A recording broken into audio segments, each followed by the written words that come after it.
Welcome back to Geek Lunch Meet this week. I'm your host Chris. Weather's been nice and sunny, which is good, and we have got some casting news this week. First up, the big news is that Mads Mikkelsen, or Mikkelsen, however you want to pronounce it, is joining the cast of Indiana Jones 5. Last week, I announced that Phoebe Waller-Bridge had also joined Harrison Ford. Mads Mikkelsen's there. Absolutely superb news. Love him as an actor. Love all his work. Obviously, Galen Erso in Rogue One, and we got the obviously Hannibal, the TV series, where probably first come to my attention. And then the bad guy, whose name escapes me, from Doctor Strange. Also, Polar on Netflix, based on the graphic novel, which I really enjoyed, where he plays a sort of hitman who's trying to retire, but the firm don't want to let him go. Very comic booky, very, very violent. If you've not seen that, check that out. That's Polar. I'll eat my fedora if he's not playing a bad guy. He is good in when he plays like a hero, but he's just got that. He's got that essence, that sort of evil. He can do it so well, and I wouldn't be surprised at all if he's playing. I don't know who, because obviously it looks like it's going to be set in the late 60s now. I don't know. Obviously, we had Russians in the last one. Obviously, the Nazis are long gone. So I don't know what they're going to do for the bad guy. Be interesting. Rumours persist online that it will be a sort of indie looking for the Fountain of Youth, which it does fit in, because you can sort of imagine, again, there's been rumours that there'll be like a sequence where he finds the Fountain of Youth. And then they can use CGI to digitally de-age Harrison Ford for a part of the film.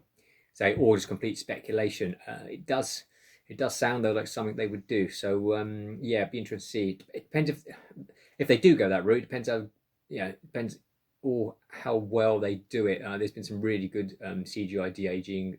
Samuel L. Jackson in Captain Marvel. I mean, the entire film he's de-aged. It looks great. And then there's just other stuff. It just looks off. The Luke at the end of Mandalorian season 2. It's not bad, but it's not great. Same with the Leia at the end of Rogue One. May all be complete speculation. So maybe something entirely different they go with on that one, but we will see. And then also, Sholto Copley has been cast in Russian Doll season 2. Sholto first come to everyone's attention as Vickers in District 9. I think he played Murdoch in the A-Team movie. But Russian Doll, if you've not seen Russian Doll season 1, it's Natasha Leon.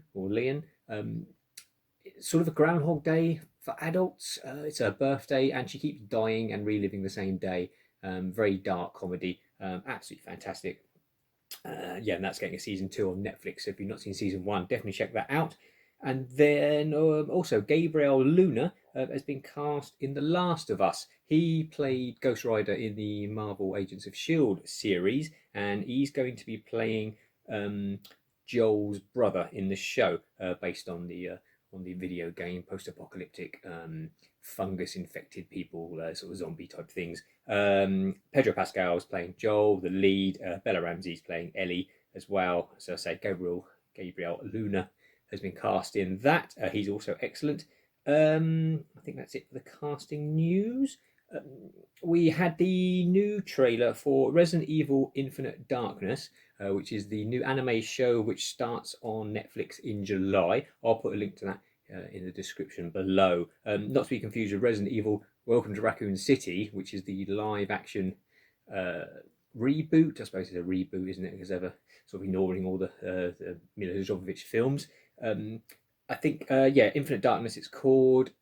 I believe it's set after Resident Evil 4, which was probably my favourite Resident Evil game. I remember playing that on the GameCube years ago. It carries on from there, I think, following Leon. So I expect all sorts of zombie action. A lot of these animated, the Resident Evil animated movies, this looks very similar to. Sometimes they look like glorified cutscenes from the game, which I'm happy with. They're not exactly in depth or anything. I mean, the storyline for the Resident Evil games is so convoluted anyway. I just enjoy them for what they are. So that looks quite fun. We also got the new trailer for Godzilla Singular Point, which is another new anime series coming to Netflix. I've mentioned that one before. Again, I'll put a description. I'll put a link in the description below to the new trailer. Looks a lot of fun. Hopefully, it's getting back on form. I know it's blasphemy to say, but the American sort of Godzilla content that we've had with the films recently has been more interesting to me than what Japan is putting out. You had the movie Shin Godzilla, or Godzilla Resurgence as it was over here, which it was good that they tried something different, but it had nothing of what to me makes Godzilla Godzilla. There were no other giant monsters, there were no big battles. I know people say, oh, it's a satire on a sort of Japanese culture, lots of the government, lots of boring meetings, but it's like, if you're going to do a satire, at least make it funny. If all you're showing is scene after scene of boring meetings of people sitting around in suits in meeting rooms, whilst the monster outside doesn't really do very much. To me, that's not really a satire. So and also then the trilogy, the animated trilogy that Netflix did, Godzilla Earth, I think it was called, which I've mentioned before. Also tried to do something different, but again was just boring. Godzilla wasn't Godzilla. He hardly moved. Mecha Godzilla wasn't Mecha Godzilla. He was just like a big robotic city. And again, wasn't massively impressed with those. And had a lot of the overwrought emotion and drama that anime, that sort of the worst of the anime suffers from sometimes, I find. So hopefully Singular Point, which is coming out in June on Netflix, that looks a lot better. It looks a lot more action. Godzilla has been redesigned. He looks cool. Say Jet Jaguar, the robot, is in it, who is great. Anguirus is in it. Lots of other monsters. Looks like a lot of action. Very brightly coloured. A lot of traditional. Looks like 2D. And then with some CGI thrown in for some of the monsters. So yeah, looking forward to that. And then finally, there was the trailer for Army of the Dead, which is hitting Netflix on the 21st of May. That's a new movie from Zack Snyder, who obviously has been fresh in everyone's mind from his cut of the Justice League coming out. He's gone back to his roots. I think the first film I saw of his was his remake of Dawn of the Dead, which was far better than it had any right to be. A really entertaining zombie movie. And in this, you've basically got Dave Bautista from Guardians of the Galaxy. Looks like they're going into Las Vegas to steal a load of money from a vault in the middle of a zombie outbreak. And funny one says, why would you bother stealing money in an apocalypse? It would be worthless. It looks like from this trailer that looks like the zombie outbreak is just in Vegas, and it looks like they've walled Vegas off. So there's just this huge crowd of zombies there. So the rest of the world appears to be functioning normally, from what I can gather from the trailer. So yeah, it looks like they're going in.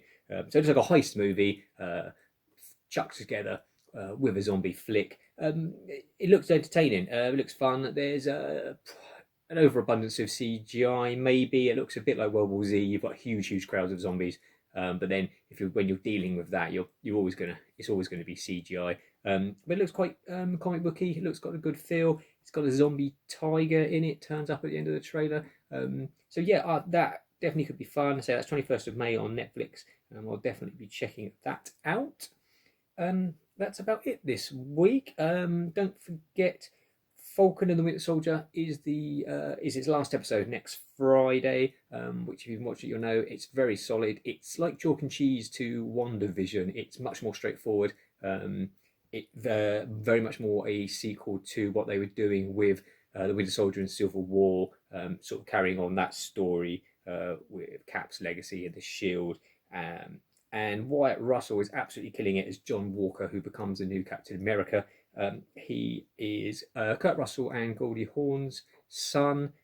He's absolutely brilliant in that, doing a really good job as the slightly unhinged new Captain America, who shouldn't be Captain America. And he's brilliant. If they ever get the long-mooted reboot of Escape from New York done, if they can get a decent director and an interesting idea, stick Wyatt Russell in it. He's got enough of his dad about him. He looks like a very good actor. I imagine we'll be seeing a lot more of him. Good things coming for him, I suspect. I did also watch this week was Love and Monsters, which came to Netflix, which was excellent. Got very good fun. It's a bit like Zombieland, but with monsters. basically reptiles, snakes, lizards, and insects and things have mutated and grown really large, wreaking havoc on Earth as they would. So people have been living underground in silos for years. A guy finds out that the girl that he was in love with before this happened, she's living in another underground base about 80 miles or so away. So he sets out to go and find her, battling his way through all these creatures in this sort of post-apocalyptic land. Michael Rooker is in it, Yondu from Guardians of the Galaxy, amongst other things. He's brilliant. Yeah, and it's really entertaining. Again, that's also very comic booky in style. Very much set like a TV pilot. Like there'll happily be more story to come. Again, very similar to Zombieland, which also was exactly the same. That's how Zombieland started out as a pilot. It is a self-contained story. But if they were to continue it, I'd be really pleased and happy to see some more of that world. The monsters are great. CGI, very sort of cartoony in places, but well done. Some brilliant giant crab attack features some shots very Harryhausen inspired. The guy, being attacking this giant crab with a harpoon. Yeah, just brilliant fun. Absolutely recommend. That's Love and Monsters. It's on Netflix now. That's my recommendation. If you like that sort of thing, and who doesn't love a giant monster? So that's it from me. So enjoy the sunshine while you can. I'm sure the weather will get crap again soon. So yeah, take care, and until next week, eat, geek, and be merry.